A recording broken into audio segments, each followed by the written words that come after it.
Bem-vindas, bem-vindos ao Ciência Adaptativa, que é o podcast do nosso Instituto Nacional de Ciência e Tecnologia, o INCT, em Ecologia, Evolução e Conservação da Biodiversidade.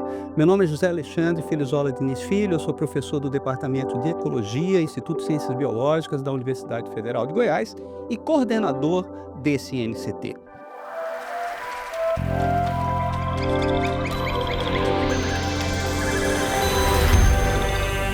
É importante que a gente não pense apenas em desenvolver pesquisa de ponta e tecnologia de alto nível. A gente precisa também, de alguma forma, começar a fazer com que a sociedade entenda todas essas questões, todos esses desafios que são impostos, todas as dificuldades de realizar pesquisa de alto impacto e nesse nível internacional. E é nesse contexto que surge o Ciência Adaptativa. O objetivo, então, é traduzir todas as inovações que nós vamos trazer aqui com o nosso INCT numa linguagem simples, descontraída e conversando com vários convidados que são especialistas nesses assuntos e nessas temáticas. E nós vamos discutir hoje a questão do financiamento ou do fomento à pesquisa no Brasil. E para dividir, essa tarefa de conduzir aqui as nossas discussões, eu tenho aqui comigo a professora Mariana Teles, que é professora da PUC Goiás e da Universidade Federal de Goiás. E o nosso objetivo nessa primeira temporada é exatamente fazer uma discussão sobre a ciência no Brasil, as políticas científicas, todos os aspectos que estão envolvidos nessas atividades e, ao mesmo tempo, já começarmos a nos encaminhar para alguns dos principais temas de pesquisa do INCT em termos de biodiversidade, colonialismo científico, o papel da sociedade dentro da ciência e, claro, as mudanças ambientais globais. E eu tenho aqui a honra de ter dois convidados muito ilustres, muito importantes, pessoas que eu gosto muito, que eu admiro muito, o professor Marcos Arriel, que é geógrafo e atualmente é presidente da nossa Fundação de Amparo à Pesquisa do Estado de Goiás. Seja muito bem-vindo, Marcos, muito obrigado pela sua disponibilidade, pela participação. E o meu grande amigo, o professor Laerte Guimarães Ferreira, entramos juntos na UFG há um bom tempo, Laerte?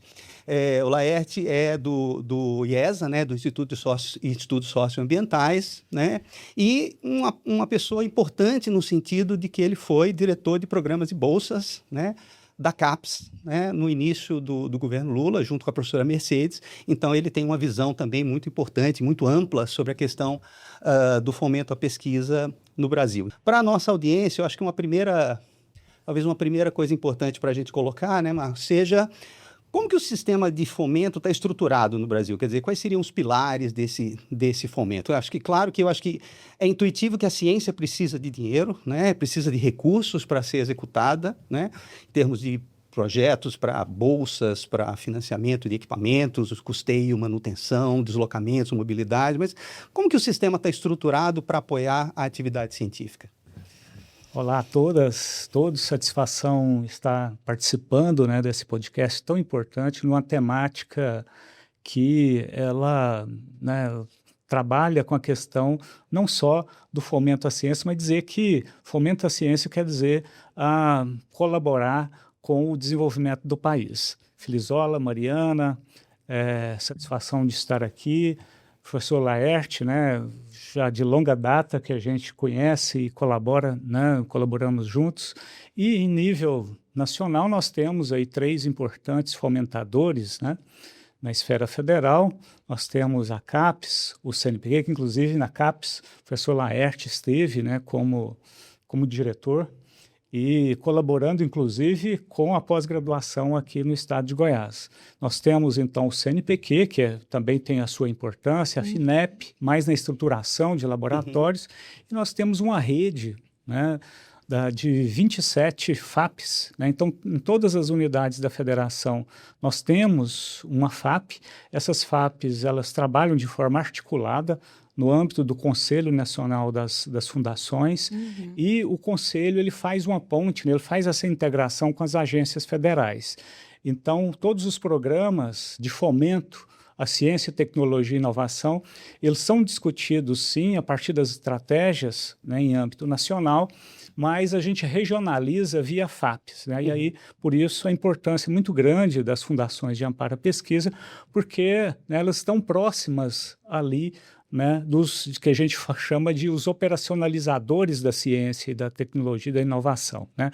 As instituições de ensino e pesquisa, os pesquisadores, as empresas inovadoras e as FAPs, então, elas estão próximas para poder captar as demandas, né, e também direcionar em relação às estratégias, seja em âmbito do município, do Estado e da União, né? Então, o sistema, ele basicamente, assim depois a gente pode falar um pouco mais sobre as estratégias. Eu acho que podemos fazer uma ponte aí entre a estrutura geral do sistema e a CAPES, né? Como que ela entra nesse ecossistema aí de financiamento da pesquisa e da pós-graduação, que está muito interligado no país, né? Sim.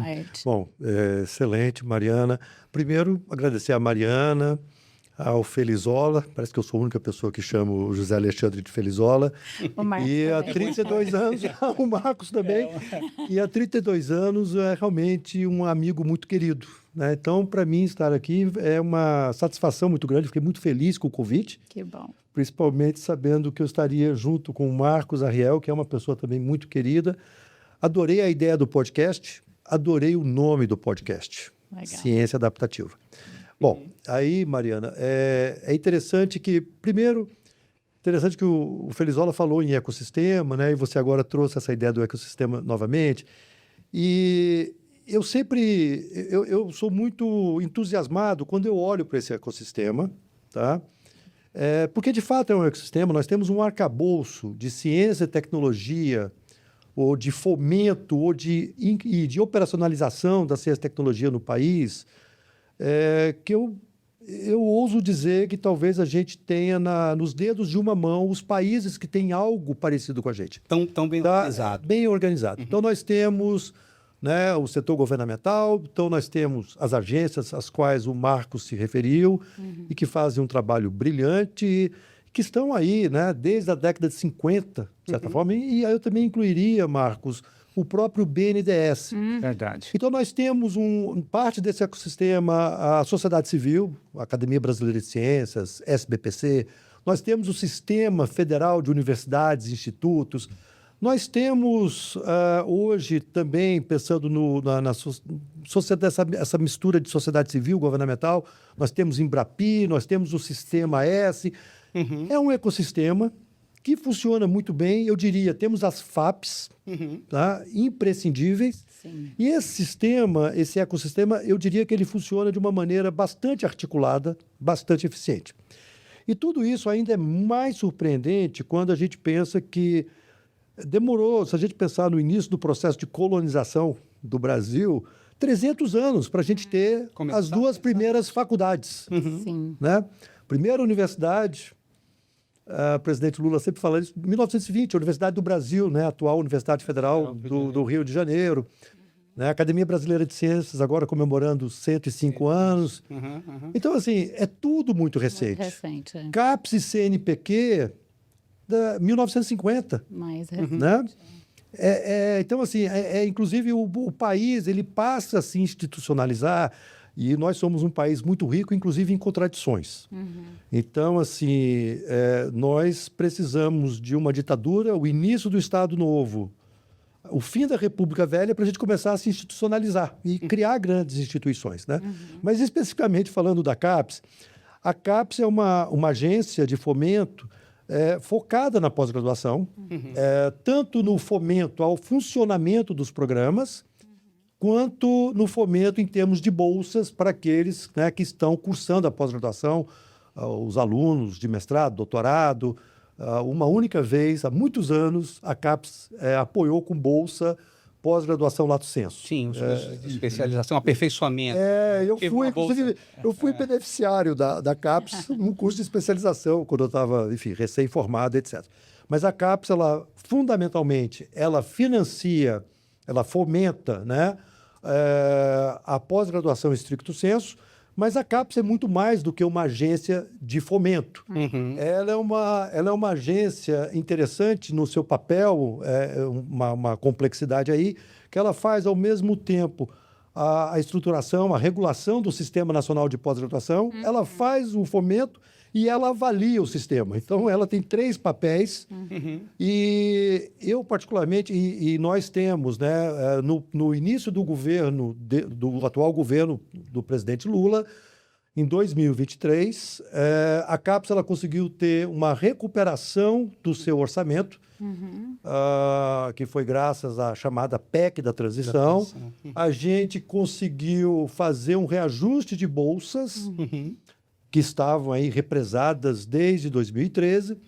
E uma coisa da qual eu me orgulho muito é que a CAPES já tem vários anos, né?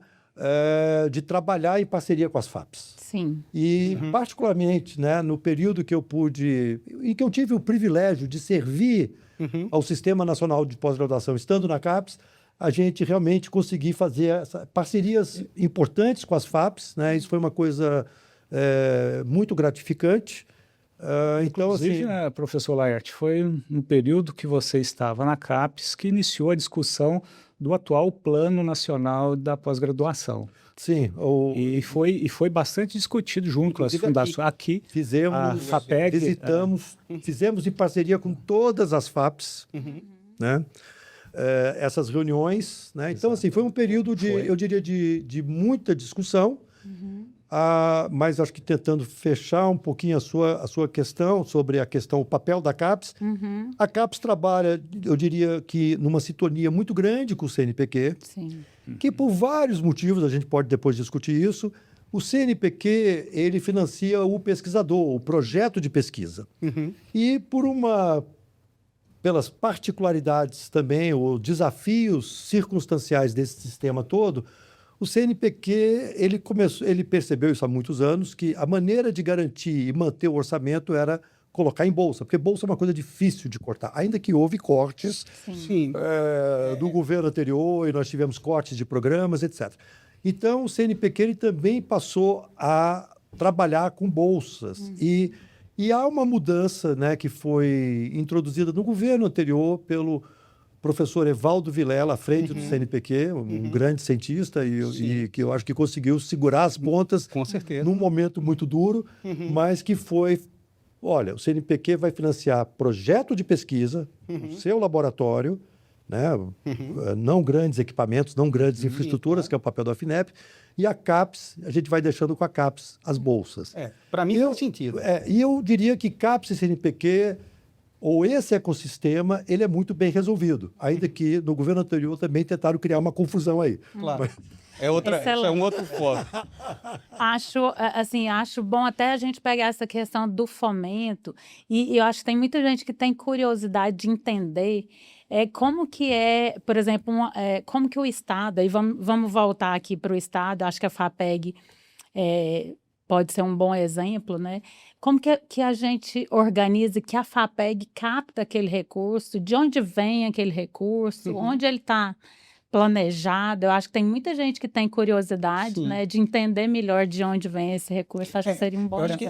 Antes disso, deixa eu só reforçar um ponto que o Laerte falou para a nossa audiência, que, na realidade, a CAPES, ao financiar pós-graduação, na realidade, ela está financiando pesquisa também, porque, na realidade, é uma particularidade do Brasil, muito da pesquisa no Brasil, uma boa parte está na pós-graduação. Grande parte da pesquisa, de fato, sai da pós-graduação. Sai da pós-graduação. Então, a gente tem que reforçar um pouco isso. Essa é uma particularidade do Brasil, mas, na verdade, é o que a gente vê no mundo. A pesquisa é feita na universidade e na pós-graduação. Né? Então, na realidade, esse papel, né, Laerte, junto com o CNPq, foi legal que isso tenha sido melhor desenhado, porque, na realidade, você tem essa redundância. Então, às vezes, as pessoas também não entendem muito bem isso, né? Quer dizer, como se a pesquisa fosse uma coisa e pós-graduação fosse outra, e, na realidade, essas coisas, no Brasil, principalmente, estão muito fortes, né? Mas pegando aqui também um gancho que o professor Laerte traz, né? A estruturação do Sistema Nacional, né, de Fomento à Ciência, Tecnologia e Inovação é relativamente novo, né?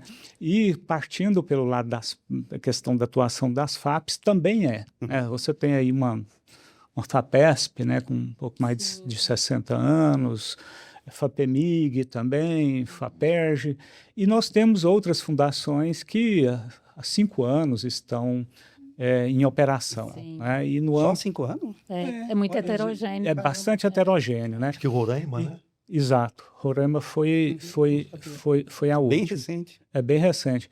E se a gente olhar, então, a gente vê que tem essa heterogeneidade, né, em relação de estruturação do amparo, do apoio à pesquisa nos estados. Então, as FAPs, elas nascem, então, com esse olhar, né, um pouco mais local, ligado às estratégias nacionais, é claro, né? E, então, falando um pouco sobre a questão de onde vem esse recurso, né? Esse recurso, ele vem basicamente do Tesouro Estadual, através dos nossos impostos, né? Dos impostos que são pagos pela população, recolhidos pelas empresas e repassados aos estados, a estrutura estadual.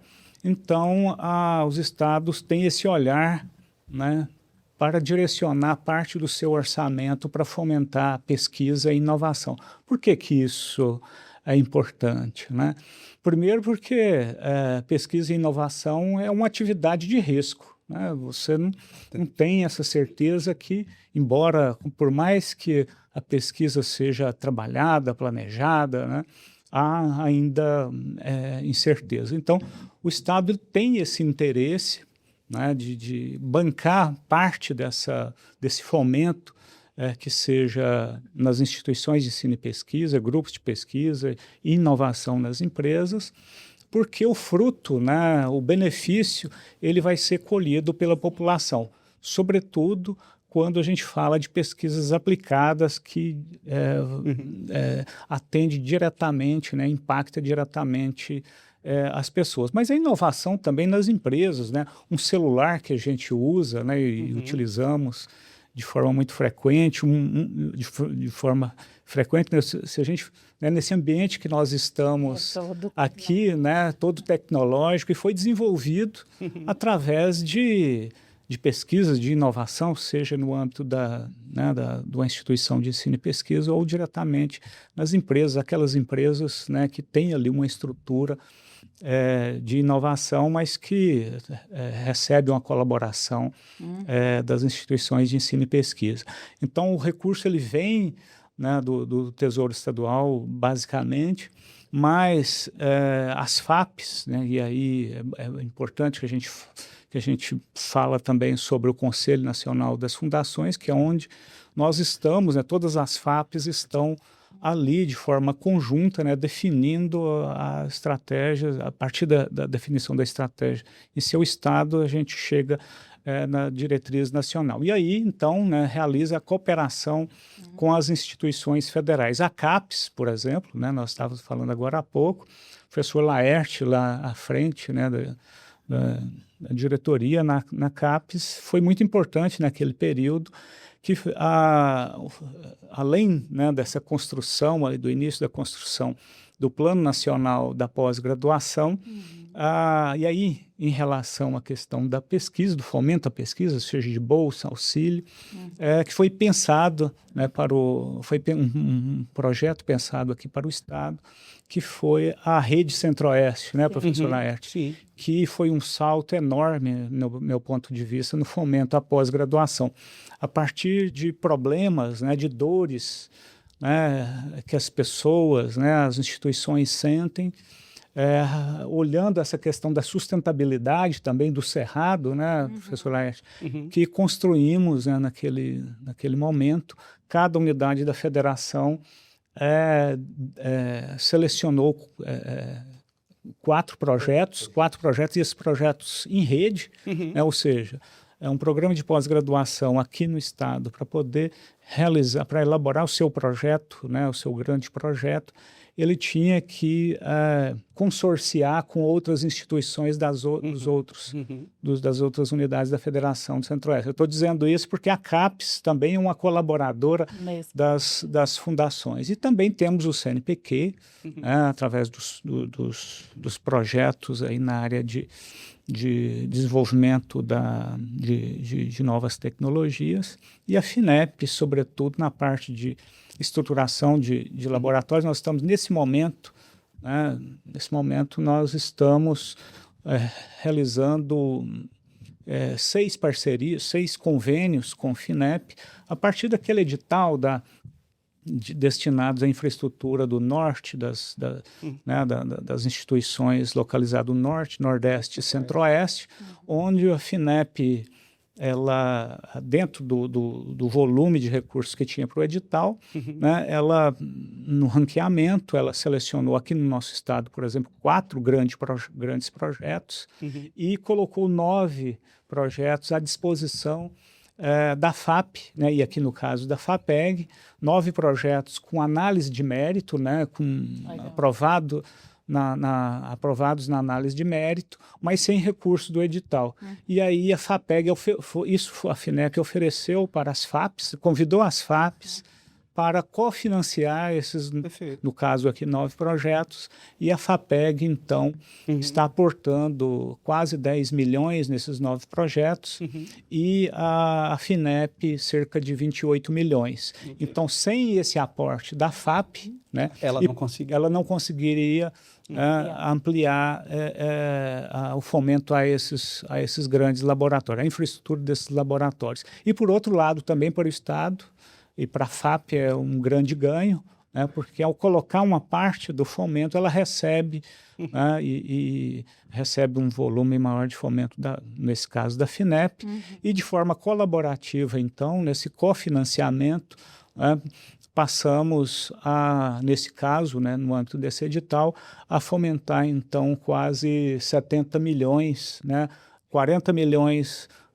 daqueles que foram selecionados inicialmente, mas né, um pouco, quase... E os próprios INCTs, né? Os próprios INCTs. O próprio INCT teve o apoio da FAPEG do ciclo 1 agora, mais diretamente, mais indiretamente. Perfeitamente. Tem toda essa continuidade, né? Então, de forma objetiva, o principal recurso da FAP, né, de uma fundação de amparo à pesquisa, ele vem do Tesouro Estadual, né, e parte desse orçamento é captado junto às agências federais, mas instituições privadas. Por exemplo, aqui no estado, a Fundação Grupo Boticário, que tem... Isso que eu ia lembrar. Exatamente, que já é o segundo ciclo de parcerias, mas já com 6 editais. Boticário, exatamente. Do conselho da Para você ver, professor Laerte, a importância, né, dessas relações, dessas redes, né, de relacionamento. Essas redes colaborativas, a professor Laerte na CAPES, né, ele pôde, naquele momento, né, com o conhecimento que ele tinha do local, né, e aí eu falo isso da região centro-oeste, ele promover, né, então promover para a união dessas fundações e dessas instituições de ensino e pesquisa, né, e nesse caso aqui o professor Filizola, né, lá fazendo parte do conselho da Fundação Grupo Boticário, teve essa sensibilidade também de que não só a FAPEG, mas outras FAPs também pudessem colaborar, né, para fomento a projetos de tamanha importância.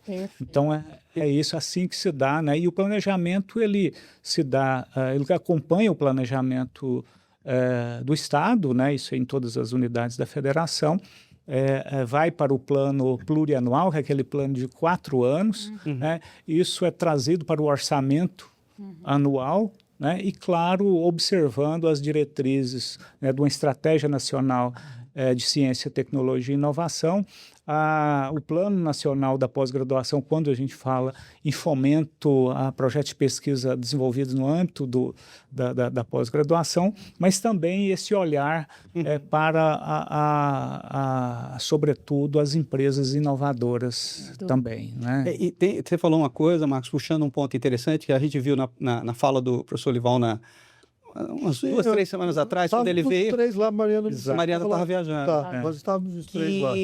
Ele falou uma coisa interessante, né? Você falou, então o recurso da FAP, por exemplo, vem do Tesouro Estadual, né? É um investimento que o Estado está fazendo em ciência, porque essa ciência em algum momento retorna, né? Mas a fala dele foi interessante porque a gente sempre usa isso como argumento. Olha, a ciência é importante para desenvolver o país, o Estado, etc., o que obviamente faz sentido, é verdade. Mas, por outro lado, se o Estado não estiver bem... Exato. você não tem como financiar, você não para tudo, agora vamos financiar a ciência para nos envolver. Isso é uma relação, né? Ele fez essa fala e foi bacana. Foi bacana. A gente sempre usa um pedaço, mas o outro pedaço também existe, porque você não vai priorizar a ciência acima de qualquer coisa. Você vai ter outros interesses conflitantes. Se o Estado está bem, é que você consegue... Né? Eu gostei muito dessa fala, mas tem uma questão que também, enfim... Que assim, a ciência... o professor Olival Freire, o presidente do CNPq, nós estávamos lá e uma fala realmente... Uma palestra muito bacana, né? Inclusive ele é um historiador da ciência, é um físico... historiador da ciência, e uma palestra, valeu, a gente está sempre correndo, valeu ter ido lá. E ele coloca uma coisa que eu achei incrível, que é assim, a gente sempre fala de ciência e tecnologia para o desenvolvimento, mas desenvolvimento para ciência e tecnologia. E ele coloca aquela questão que, bom, se você começa a ter desenvolvimento e, enfim, pensando, por exemplo, o Brasil, ele dominou durante o regime militar e o governo Geisel, o Brasil dominou todo o ciclo do urânio, o processamento do urânio, que foi uma decisão de Estado. Sim. E aquilo fez com que surgissem novos cursos de engenharia, certamente novos cursos de física, tudo isso. Então, esse projeto de desenvolvimento, ele acaba também fomentando a ciência. A única ressalva que a gente tem que fazer e ter um certo cuidado é porque a ciência, quando a gente pensa em ciência, a gente está pensando em financiamento de longo prazo. Claro.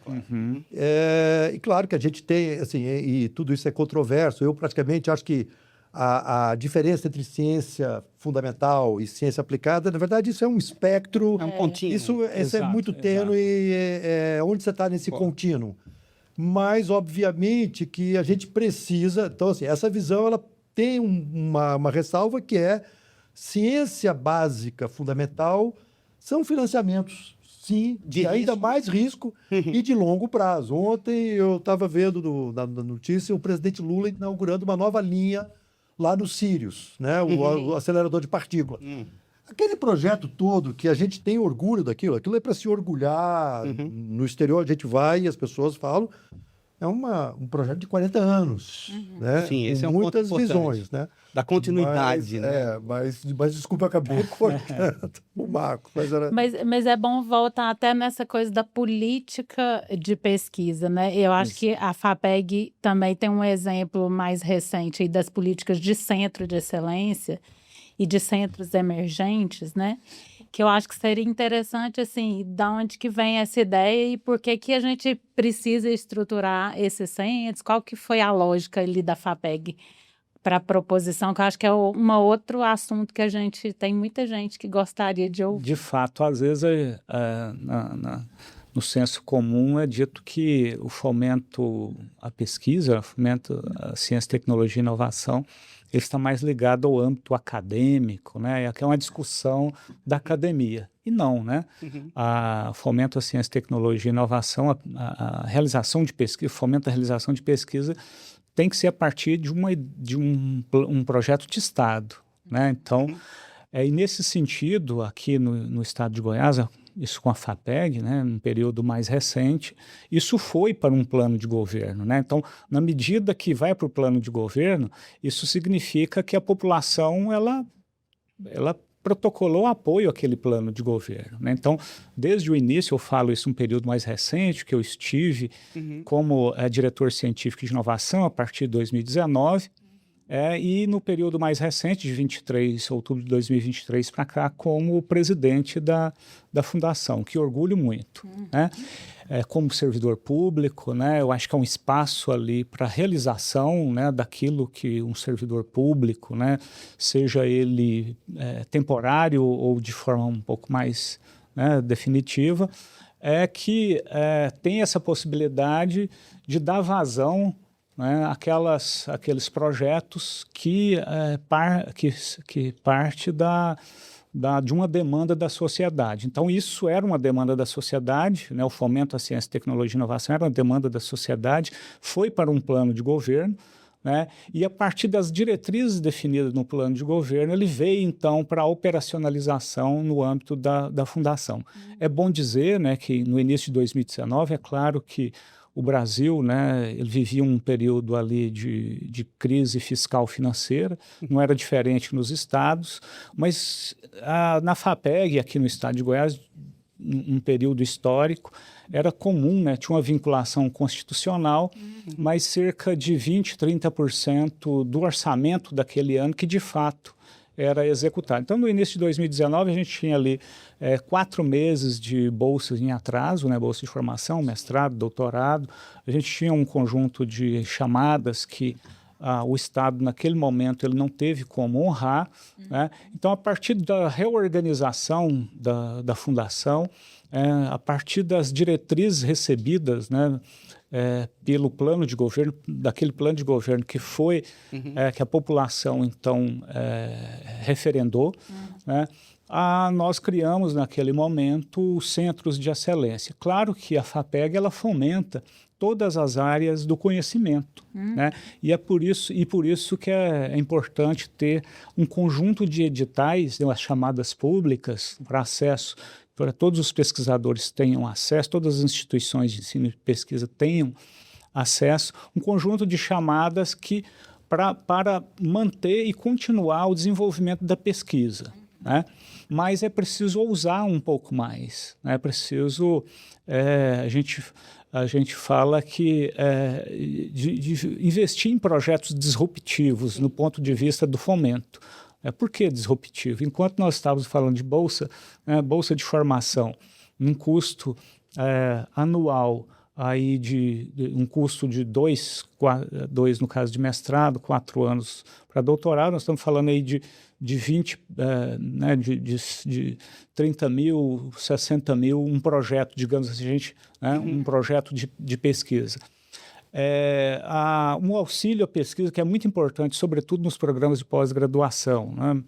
Há um fomento a laboratórios. Né? Então, a gente fala assim, nós falávamos de projetos com em torno de 100 mil, 200 mil, né? Quando muito, 500 mil, e quando era disruptivo, 1 milhão, né? Um investimento num projeto.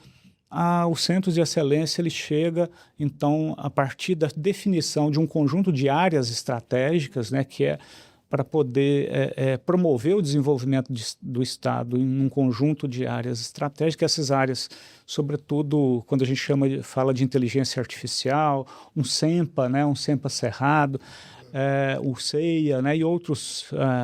CEGEM, né, e a gente pode falar em outros projetos, são projetos que, de forma transversal, ele contempla todas as áreas do conhecimento e tem impacto diretamente no econômico e no social.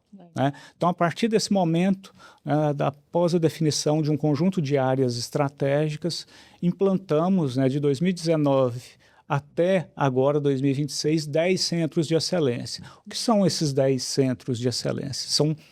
São projetos, primeiro que o grupo, né, de pesquisadores tem uma alta capacidade de geração de conhecimento, né, de formação também de novos pesquisadores, mas também que tem uma rede regional, nacional e internacional. Né? Então, foram escolhidos a partir de sondagem, né, a partir de conversa com as instituições, com os pesquisadores. Então, definiu, naquele momento, um conjunto de 10, a meta era 10 centros de excelência. 2019 foi implantado 2020, 2, né, depois 2021, mais 3, né, e agora recente, né, de 24 e 25, conseguimos implantar mais 5 centros de excelência. Esses centros, então, ele trabalha na formação de recursos humanos especializados para pesquisa, né, capacitados para pesquisa. Esses centros, eles possuem uma capacidade de geração de conhecimento, de tecnologias, né, e também com essa capacidade de relacionamento com o setor público e o setor privado. Né? Hoje, por exemplo, professor Laerte, né, o SEMPA é um exemplo disso, né? Os centros de excelência, eles colaboram, sim, né, ele faz tudo isso que que a gente fala, sobretudo na parte de formação de pessoas, né, que isso é muito caro para uma sociedade, né? mas também colabora com políticas públicas no governo.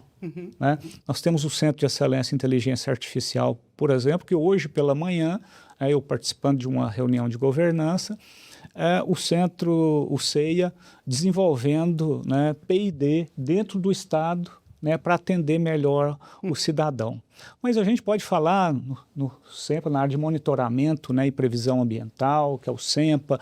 A gente pode falar do CETI Saúde, né, de inovação para o setor da saúde, de avaliação de novas tecnologias para o setor da saúde, de genética e genômica, né, e outros, né, de bioinsumos, então, de recursos hídricos, que é o mais novo. Agricultura exponencial. São áreas estratégicas. Áreas Aí estratégicas. a gente está focando em desenvolvimento, a gente sabe exatamente o que a gente quer. Né? Exatamente. Então, alvo, né? veja que fomento a ciência e tecnologia tem que ter, né, vontade do Estado, né? Ele tem que ser uma política de Estado, mas tem que ter coragem dos governantes também.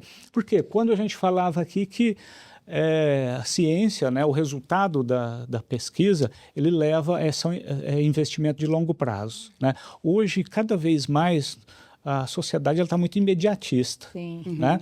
O resultado ele tem que ser instantâneo.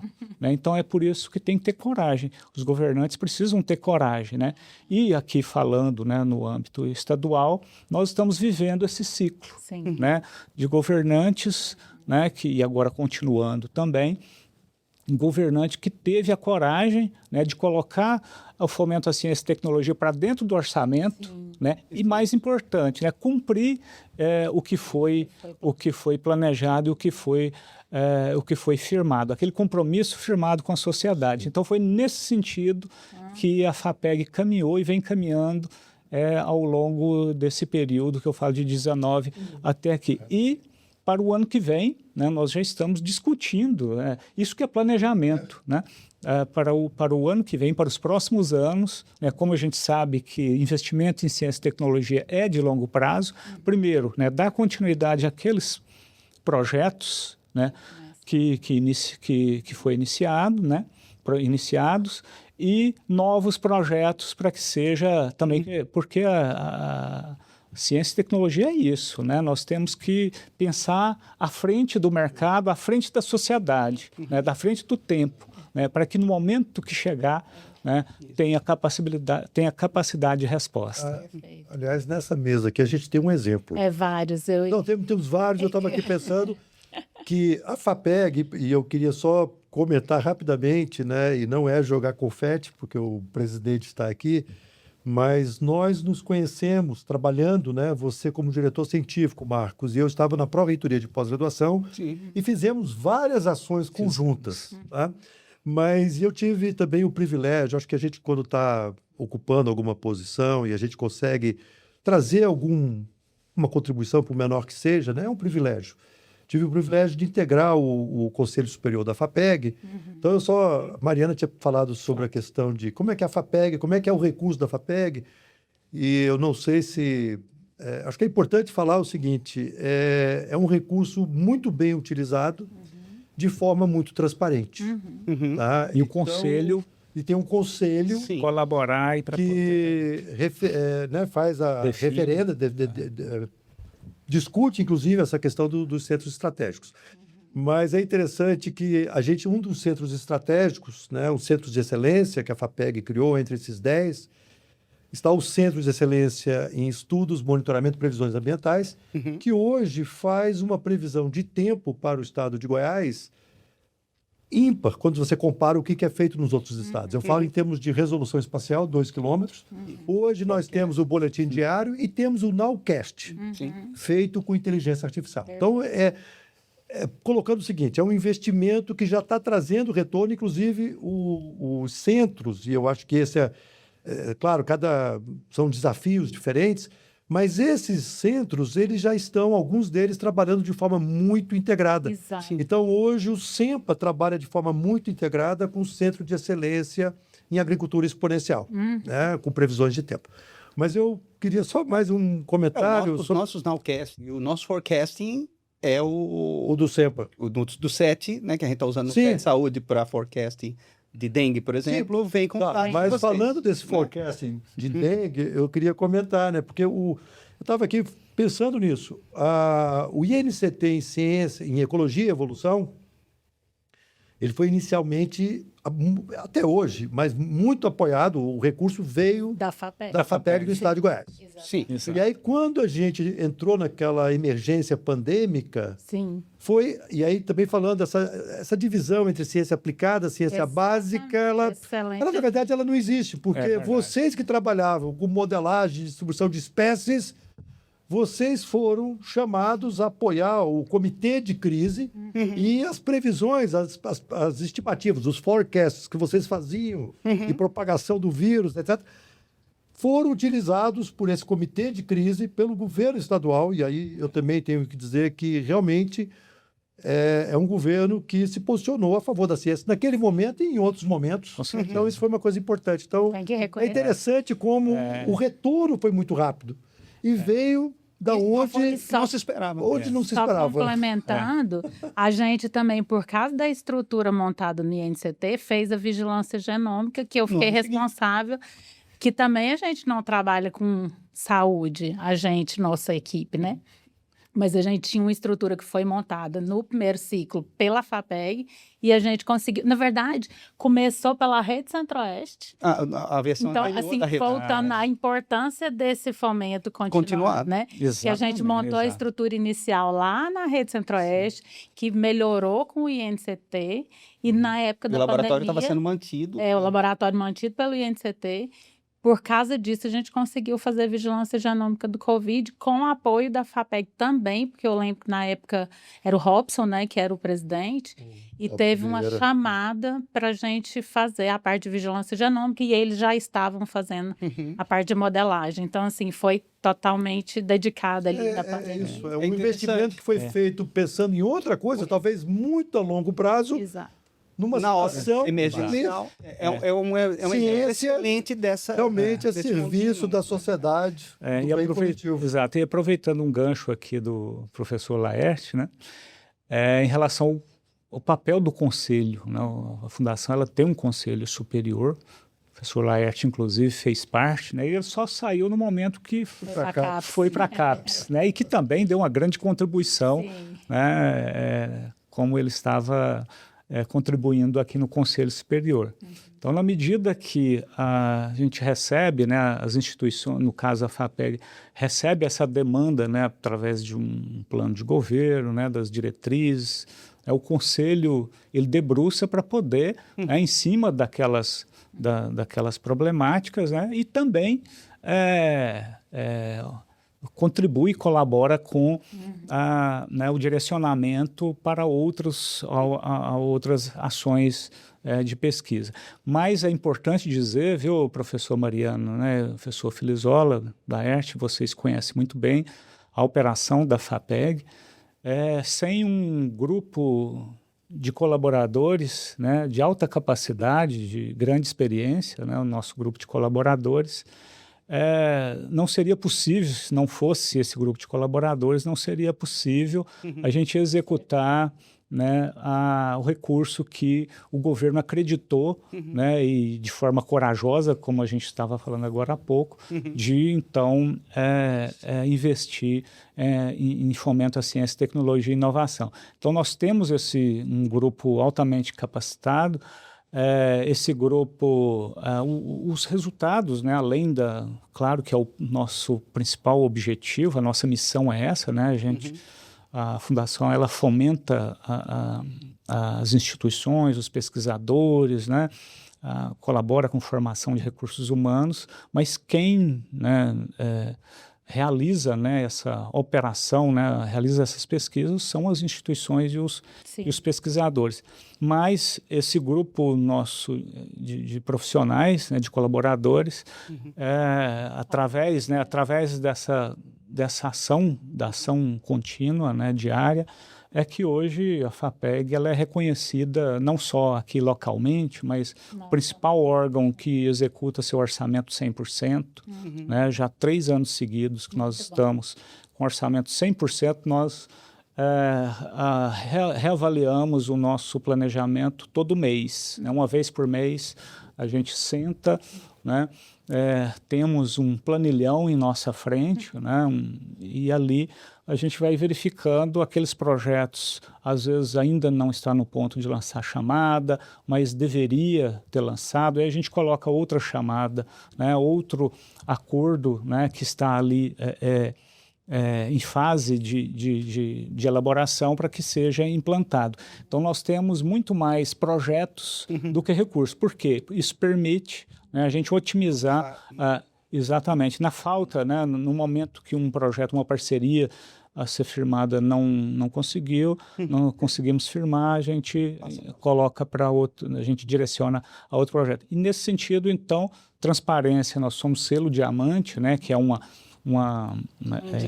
indicador importante. Compliance público, né? Nós implantamos o compliance público, as premiações do compliance público, a FAPEG também sempre no pelotão da frente, primeiro lugar, além de forma que né, a gente recebe o recurso, né, a gente recebe as diretrizes do conselho, do governo, mas nós temos um corpo de colaboradores altamente qualificados e colaborativos no sentido de... Eu acho que, assim, eu queria pegar só um gancho, assim, assim, com todo respeito, meus professores, eu não sou a mais velha da mesa, mas eu passei por uma fase de ver a FAPEG praticamente parar de existir, e eu acho que vocês têm mais vivência do que eu nisso, né? Mas eu ainda passei, já percebi isso, e eu acho super importante a gente reconhecer o quanto vocês estão fazendo um trabalho nesses últimos anos muito robusto, e esse investimento está fazendo a diferença, assim, em todos os grupos que a gente conhece. No nosso grupo não é diferente, nos nossos grupos, né, tem vários grupos aqui misturados, e a gente não pode perder de vista que está tudo bem agora, mas a gente precisa continuar com certeza, reforçando, reverberando esse reconhecimento de sucesso e de esforço, que a gente sabe que todo sucesso vem de um esforço bem intenso aí da atividade, né? O Marcos representa aqui uma equipe grande que está ali na FAPEG, que eu acho que a gente precisa reconhecer o trabalho excelente que vocês estão fazendo, e a gente, pesquisador, né, reforçar a importância, né, dessa FAPEG bem estruturada, e a gente fazendo a nossa parte, mas com esse apoio de vocês, né? Eu acho que tem uma coisa, Marcos, assim, eu ia puxar exatamente esse gancho da Mariana, né? A gente começou, né, a nossa conversa falando do sistema estruturado, né? CAPES, CNPq, FINEP, numa escala nacional, as FAPs, eventualmente financiamento privado, etc, etc. Agora, eu acho que a gente, né, e para a gente aqui, a FAPEG, né, a gente sabe que a FAPEG chega a ser até um outlier, dependendo em termos do crescimento, é um contínuo que vem, sei lá, desde a época que eu tenho uma referência, talvez da Zaira, começa a melhorar, Robson, você, quer dizer, como presidente, pegando vocês como representantes, né, da instituição, vem num crescendo, acelerando, meio exponencial em termos de crescimento, né? E quando a gente conversa com as outras pessoas, outros colegas, por exemplo, do INCT... Todos reconhecem todos ficam assim, achando, né, bacana essa história. Agora, de um certo modo, quer dizer, se a gente volta 25, 30 anos atrás, quando a gente chegou aqui, por exemplo, não tinha FAPEG, não existia institucionalmente, mas no Brasil todo só se falava basicamente da FAPESP. Sim. Era a FAPESP, que na realidade estava praticamente no mesmo patamar, e ainda está em termos de volume de recursos, né, do CNPq, da CAPES, né, do CNPq, na realidade. Agora, a gente vê a FAPEG é um outlier, num sentido positivo, né? Mas a gente vê um movimento, e você falou do CONFAP, né, do Conselho, a gente vê esse movimento em outras FAPs no Brasil também, de melhoria. Quer dizer, a minha sensação é que as FAPs estão começando a ganhar um protagonismo muito maior, até em relação ao CNPq, talvez porque o volume do CNPq seja muito grande, mas as FAPs estão tendo um papel mais importante, né? Eu acho que isso é uma impressão que eu tenho, talvez, imagino que o CONFAP tenha esse papel de articular, de tentar um incentivando o outro, talvez, eu não sei, né? Não, desculpa, eu só ia comentar que nesse movimento, nessa trajetória ascendente, e a gente realmente tem que celebrar, reverberar e, ao mesmo tempo, olha, precisa continuar. Exato. Assim, tudo isso, né? É muito bom. Mas eu ia só fazer um comentário que o Marcos tem uma equipe, obviamente, né, de servidores trabalhando, os colaboradores da FAPEG, que também faz com que essa máquina funcione. E tem uma coisa muito interessante, em geral, eu diria que nesses ecossistemas de fomento, né, é que a gente tem a comunidade participando de forma muito ativa. Né? Então, também para todo o público que está nos assistindo, é interessante dizer que o investimento em ciência e tecnologia, ele é um investimento, e nesse sentido de mau uso de dinheiro, o risco eu diria que é inexistente. Tende a zero. Porque Desprezível. é um sistema que a comunidade acadêmica, científica, né, participa. Então, a FAPEG, quando ela vai ter uma chamada pública, nós temos os pares da comunidade avaliando os projetos, fazendo acompanhamento dos projetos. Então, isso faz que todo esse ecossistema que a gente estava falando a nível nacional, e agora, realmente, um protagonismo muito grande da FAPEG e das FAPs, né?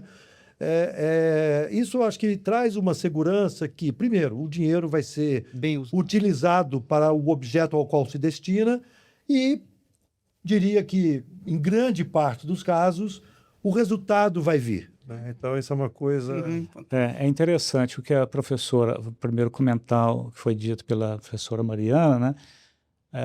Ainda 2020, né, sob a gestão do Robson, eu participando também, todo o nosso grupo de colaboradores, nós iniciamos uma revisão do nosso planejamento estratégico. Né? É importante quando a gente fala, vamos pensar o nosso planejamento estratégico. E aí a gente tem que observar tudo isso, né? As diretrizes do Conselho Superior, né, as demandas ali trazidas pelo plano de governo, a conversa com as instituições, com os pesquisadores. E internamente é importante porque o grupo precisa, né, estar motivados e trabalhar com propósito. Né? Então, nesse sentido, nós elaboramos o nosso planejamento estratégico e revisamos agora recente, 2024, e a nossa missão ela é muito, né, ela é muito presente, né, no dia a dia nosso, e a gente gosta de, né, a gente precisa, inclusive, de passar isso para a sociedade, que a nossa missão ela é fomentar a ciência, tecnologia e inovação para o desenvolvimento do Estado. Né? Esse é o nosso principal, né? Nossa principal atuação. Mas aí a gente coloca visão, né? O que vocês esperam aí enquanto os pesquisadores, os colaboradores, o que nós esperamos, né, enquanto instituição? Bom, a nossa instituição ela precisa ser reconhecida, né, localmente, né, como principal instituição de fomento, né, no estado da CTI no estado, e estar entre, né, a gente passar isso para as outras instituições, para as outras FAPs, para os nossos parceiros, né, em nível nacional, as agências, né, federais, de que a FAPEG tem uma excelência né, naquilo que é definido como missão. Bom, aí, dentre outras ações que realizamos, uma foi reformular a nossa comunicação. A comunicação, né, que é a comunicação dos feitos dos pesquisadores, das instituições, né? E qual que é o impacto disso para as pessoas, para a sociedade. Então, nós reformulamos a nossa comunicação para poder comunicar, né, os feitos para a sociedade. Que é importantíssimo. Que é importantíssimo, né? Dentro da própria estrutura de governo. A gente costuma dizer que nós pegamos na mão dos pesquisadores, né, e claro que a gente não precisa fazer isso, porque nossos pesquisadores eles são, né, proativos nesse sentido. Mas sempre que possível, a gente leva um centro de excelência para dentro da estrutura de governo, apresentar o potencial que o centro tem para colaborar na sua política pública. Eu vou falar aqui de um projeto pequeno, mas que teve um impacto enorme. Em 2022, né,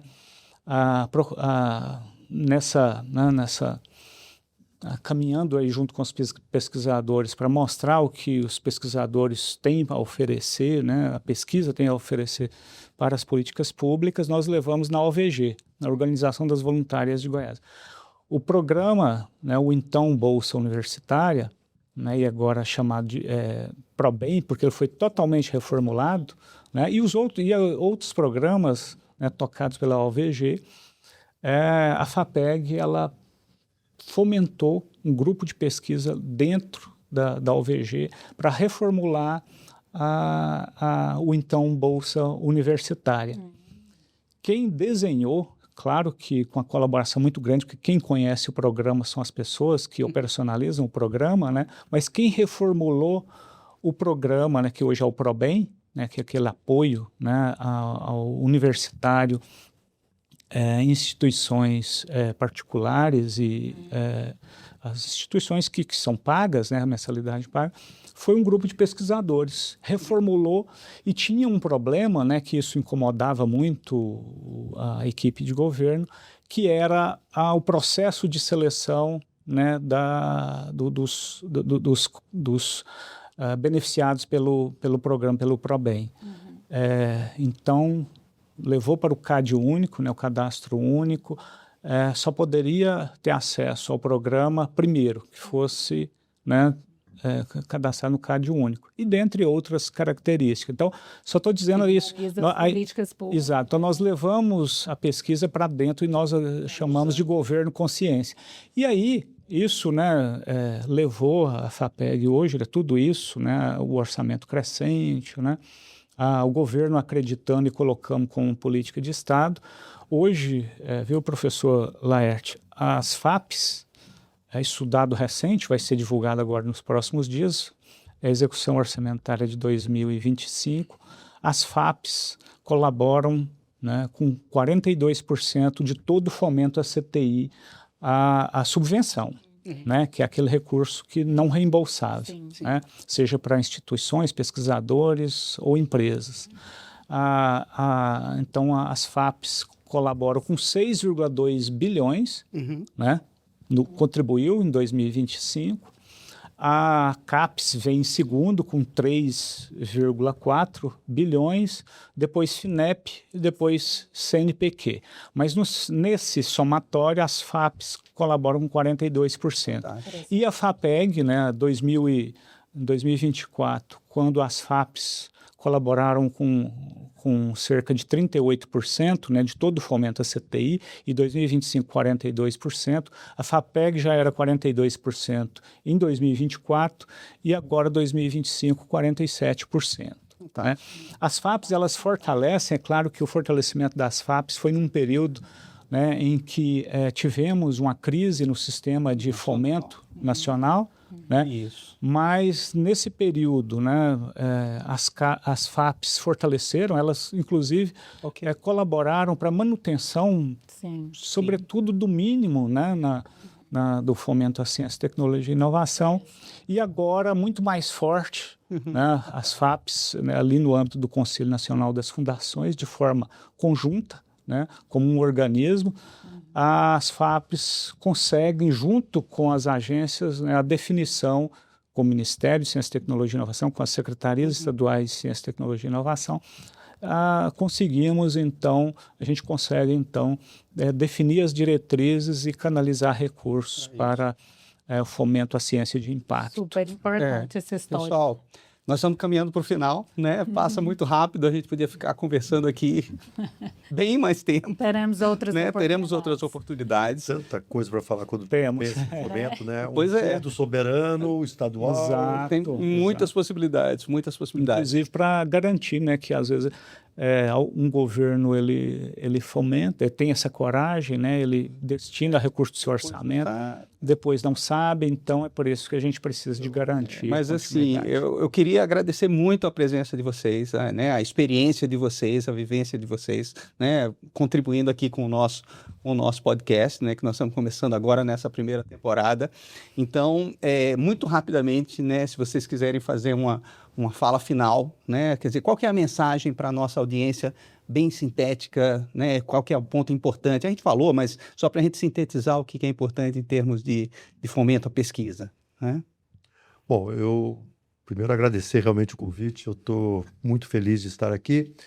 Acho que uma mensagem que sintetiza um pouco dessa discussão, e realmente tem tantas outras coisas para a gente pensar e discutir quando a gente fala de fomento à ciência e tecnologia, mas é que o fomento, ele traz resultados. Tá?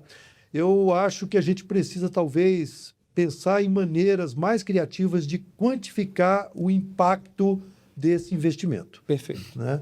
Então, assim, investir em ciência e tecnologia é algo realmente que traz resultados, mobiliza a economia, e acreditar em ciência, né? E entender que a gente precisa de financiamentos, além dos montantes investidos em ciência e tecnologia, a gente precisa contar ou ter uma regularidade. Porque esse fomento que ele vem, ele para, ele diminui, além de parar muitas pesquisas importantes, né? Desmobiliza, né? E aí a gente está sempre, parece que, ainda que haja investimentos, e os investimentos eles não são pequenos, mas a gente sempre está com uma sensação de estar reparando passivos e além de desmobilizar, né? Então eu acho que é isso, mas agradecer, adorei. Muito bom. Adorei estar aqui com o Marcos, Felizola, Mariana. Muito bom. Primeiro, agradecer a oportunidade de aqui representar a FAPEG, num espaço tão importante no podcast Ciência Adaptativa. Parabenizá-los, né, pela realização desse projeto, professor Felizola, professora Mariana, e uma grande satisfação estar aqui com o professor Laerte, uma pessoa que admiro muito, né, e a gente tem aí uma trajetória colaborativa em anos anteriores, de forma que a gente tem uma parceria muito, muito sólida. A mensagem que eu deixo aqui é que é preciso que a sociedade faça a cobrança junto aos seus governantes para que o orçamento, a ciência, tecnologia e inovação faça parte do orçamento do Estado, assim como nós estamos vivenciando esse período recente agora na Fundação de Amparo à Pesquisa do Estado. É preciso que tenha recurso disponível, né, porque bons projetos nós temos no âmbito, né, das instituições de ensino e pesquisa, com grupos de pesquisadores de excelência, de centros de excelência, e que, né, os pesquisadores também colaborem, e como têm colaborado, em projetos que causem impacto diretamente na sociedade, né? Então, é preciso que tenha recurso disponível, é preciso que trabalhamos com missão, né? Os pesquisadores trabalhem com missão, que aí o impacto vai ser diretamente na sociedade. Obrigado. Então é isso, pessoal. Esse foi mais um episódio do Ciência Adaptativa. Se vocês gostaram, compartilhem, mostrem para os seus alunos, para os seus colegas, para os seus amigos e ajudem a gente a levar a ciência mais longe, né? Esse ponto de discussão sobre fomento, sobre ciência é extremamente importante porque ele é a base, né, de toda a discussão. E se você quiser saber mais sobre o que nós estamos fazendo em termos de pesquisa, inovação e formação de recursos humanos no nosso INCT, acompanhe as nossas redes sociais. Até o próximo episódio.